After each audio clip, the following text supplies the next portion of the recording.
कानूनी बातें हो चुकी हैं।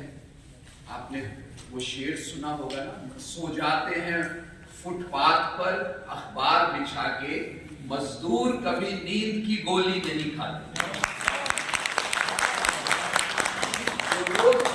जो लोग हमें संभालने का, हमारे कानून बनाने का, हमारे लिए संसाधन मुहैया करने का इरादा हमारे लिए करते हैं, वो जरा अपने गिरेबान में झांके कि वो इंसानियत से कितने गिर चुके। हमारी ये जो रैक पिकर विंग है, कूड़ा बीनने वालों की, ये चांद भाई है, सबीला बहन है, और मैं बताऊंगा सबीला बहन हफ्ते में एक दिन दुकान लगाती और पूरा हफ्ता आपके अधिकारों और संघर्षों के लिए लगाती है। यहाँ शबाना बहन बैठी है, समीरा बहन बैठी है, नेहा बहन है, ये सारी टीम आई। और चांद भाई तो वो बस लेके आने वाले थे, आज उन्हें कैंसिल करना पड़ी क्योंकि कल आपको सरकार ने परमिशन नहीं दी है और ये सरकार परमिशन देगी भी नहीं।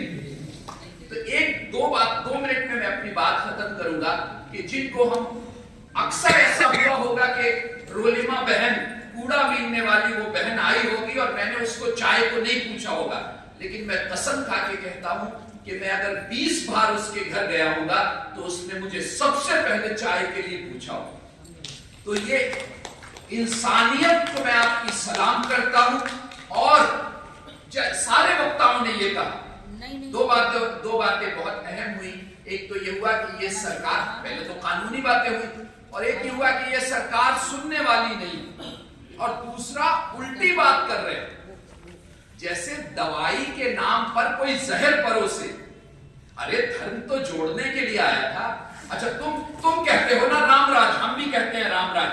अब राम राज असली कौन है ये कोई अमित शाह तो नहीं बताएंगे, ये तो तुलसीदास बताएंगे। वो ये कहते हैं, अब हो सकता है कि बहुत से लोग इससे असहमत हो, हमारे इन आंदोलनों में बहुत से ऐसे लोग होते हैं जो ईश्वर को भी नहीं मानते, और हम उनको सलाम करते हैं, वो तो बड़े बहादुरी का काम। तो तुलसीदास कहते हैं, बैर काहू संग न कोई, राम प्रताप विषमता खोई। यानी रामराज में नफरत नहीं होगी, रामराज में लिंचिंग नहीं होगी, रामराज में किसी को देख के कपड़े उसको पहचान नहीं होगी। बैर काहू संग न कोई। और दूसरी चीज जो ये सारे लोग बैठे कर रहे हैं और आप कह रहे हैं, राम प्रताप विषमता खोई। रामराज में ये नहीं होगा कि एक मजदूर रिक्शे पे बैठा हुआ और घसटता हुआ जा रहा हो और दूसरे की संपत्ति बढ़ रही है। जरा आप जुल्म देखिए, तुम धर्म के नाम पे लाए हो और तुम्हें शर्म आनी चाहिए। अरे भाई सत्ता तो बहुत से लोगों ने, मैं अक्सर जाता हूं, राजनीतिक लोग मिलते हैं, मैंने कहा तुम्हारे इलाके में 50 साल से लोग विधायक बन रहे, तो क्या दंगा करा के बन रहे? अरे नफरत के बिना भी बन जाओगे, क्यों पागल बने हुए हो? इसलिए सबसे बड़ी ताकत जो है वो आपकी लड़ाई है। मैं लोनी में था परसों, तो महिला समूह की हमारे बैठक हो गई, एक छोटी सी बच्ची 12-14 साल की, वो फोटो होते, तो मैंने कहा तुम यहाँ क्यों बैठी हो?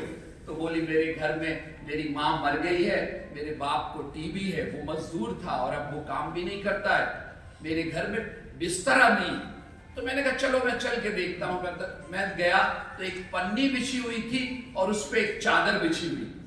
उसके घर में इस सर्दी में जो दिल्ली में पड़ रही है, बिस्तरा नहीं।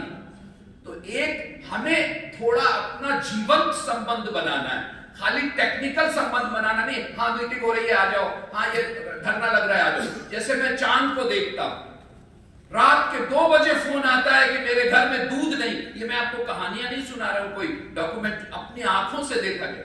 उस दिन रात में आया, मेरे लीवर में परेशानी है और 1 हफ्ते से मेरे घर में दवाई नहीं।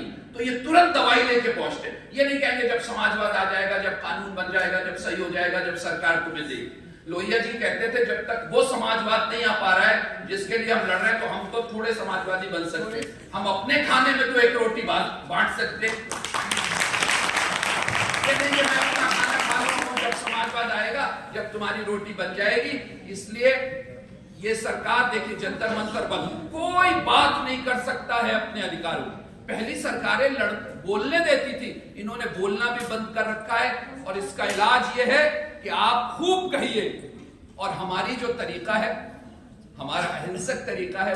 वो भी शेर पढ़ के मैं अपनी बात खत्म करूंगा कि वो जो है वो मेरे चेहरे तक अपनी नफरतें लाया तो था। अब मैंने क्या किया, हम नफरत के मुकाबले, नफरत इसलिए नहीं बोलते कि हमें आती नहीं है, लेकिन हम इंसानियत के जामे में हुए हैं और तुमने जानवर बन गए, तुम जानवर बन गए हो। ये नहीं हमें गाली के मुकाबले गाली आती नहीं, लेकिन हम इसमें फख्र करते हैं और गर्व करते हैं कि तुम्हारे जुल्म के मुकाबले में हम मोहब्बत की बात करते हैं। वो मेरे चेहरे तक अपनी नफरतें लाया तो था, मैंने उसके हाथ चूमे और बेबस कर दिया। हमें पता है तुमने हमारा हक छीना है, लेकिन हम तुमसे इंसानियत की अपील करते हैं। और इस आंदोलन को, मजदूर आंदोलन अगर कमजोर होगा तो कहते लोकतंत्र कमजोर हो जाएगा। इसलिए आप सबकी लड़ाई को मैं बहुत मुबारकबाद देता हूं। और जैसे हमारे ये निर्मल भाई को मैं देखता हूं, कोई दिन ऐसा नहीं जाता है जिस दिन निर्मल किसी बस्ती में अपना झोला लिए नहीं घूम रहे होते और लोगों को सबके हम बहुत शुक्रगुजार हैं। और हमसे जितना बन सकता है वो हम आपके इन आंदोलनों को मजबूत करने के लिए करेंगे। आपने हमें मुझे बुलाया, बात करने का मौका दिया, मैं बस सुनने आया था। बहुत बहुत फैसल भाई को एक जोरदार ताली के साथ इंसानियत की लड़ाई ऐसी नहीं जीती जाती, उसके लिए नफरत को दूर करना बहुत जरूरी है। हेलो, तो फैसल भाई आपने बहुत ही मार्मिक और दिल को छू जाने वाली बातें हम सब संगठन के बीच में रखी हैं और यहाँ सब इंसानियत की कदर करने वाले सारे साथी बैठे हुए हैं।